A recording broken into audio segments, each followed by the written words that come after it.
Good morning, friends. How are you, Hen? Have fun. Do you know why our eyes close when we sneeze? So let's find out today why this happens. છીંક આવે ને તરત આંખો કેમ બંધ થઈ જાય છે? આખી વાતની શરૂઆત થાય છે એકદમ નાના નાના કણોથી.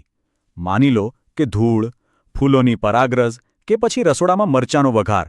આ બધું જ્યારે આપણા નાકમાં જાય છે ત્યારે નાકની અંદરની જે નાજુક ચામડી હોય છે ને એમાં ખંજવાળ કે બળતરા જેવું થવા લાગે છે. ઓકે, તો નાકમાં બળતરા થઈ, પણ આ વાત મગજ સુધી પહોંચે કેવી રીતે? રહસ્યનો બીજો હિસ્સો અહીં છુપાયેલો છે. આપણું શરીર છે ને એ એકદમ જબરદસ્ત કમ્યુનિકેશન નેટવર્ક જેવું છે.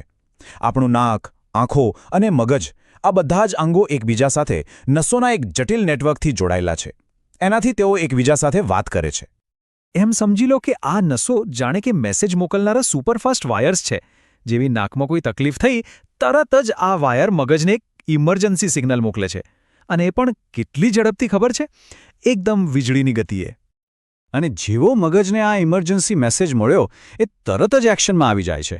અને આ પ્રતિક્રિયા એટલી ઝડપી અને ઓટોમેટિક હોય છે કે આપણને વિચારવાનો સમય જ નથી મળતો. વૈજ્ઞાનિક ભાષામાં આ જ ઓટોમેટિક પ્રતિક્રિયાને પ્રતિવર્તી ક્રિયા કહેવાય છે. તો આ પ્રતિવર્તી ક્રિયા એટલે કે રિફ્લેક્સ એક્શન એ બીજું કંઈ નહીં પણ શરીરની એક ઓટોમેટિક અને રક્ષણાત્મક પ્રતિક્રિયા છે. તો ચાલો આખી પ્રોસેસને ફટાફટ સમજી લઈએ. 3 સિમ્પલ સ્ટેપ્સ છે. પહેલું, ધૂળનો કણ નાકમાં ગયો અને બળતરા થઈ. બીજું, નસોએ તરત જ મગજને સિગ્નલ મોકલ્યો. અને ત્રીજું, મગજે ઓર્ડર આપ્યો, છીંક ખાઓ અને આંખો બંધ કરો. અને આ બધું આંખના પલકારામાં થઈ જાય છે. ખરેખર. સારું, તો છીંક કેમ આવે છે એ તો સમજાયું. પણ આપણો મુખ્ય સવાલ તો એ છે કે મગજ છીંકવાની સાથે સાથે આંખો બંધ કરવાનો આદેશ કેમ આપે છે? વેલ, એનું કારણ છે શરીરનું એક જબરદસ્ત બિલ્ટ-ઇન સેફ્ટી ફીચર. બસ, આ જ છે આખા રહસ્યનો જવાબ.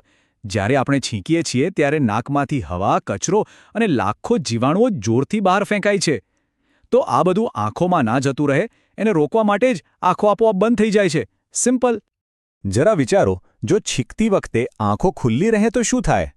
છીંક સાથે જે લાખો જીવાણુઓ અને ધૂળના કણો સુપરસોનિક સ્પીડથી બહાર નીકળે છે એ સીધા આંખોમાં જઈ શકે છે અને એનાથી ઇન્ફેક્શન પણ થઈ શકે. પણ જ્યારે આંખો બંધ હોય ત્યારે આપણી પાંપણો એક ઢાલની જેમ કામ કરે છે. તે આંખોને આ બધા કચરાથી સંપૂર્ણપણે બચાવી લે છે. એટલે આ આખી પ્રક્રિયા જોતા એવું કહી શકાય કે આ આપણા શરીરની એક અદ્ભુત અને કુદરતી સંરક્ષણ પ્રણાલી છે. કેટલી હોશિયારીથી કામ કરે છે ને? ખરેખર, આ શરીરની એક કુદરતી અને અદ્ભુત સુરક્ષા વ્યવસ્થા છે.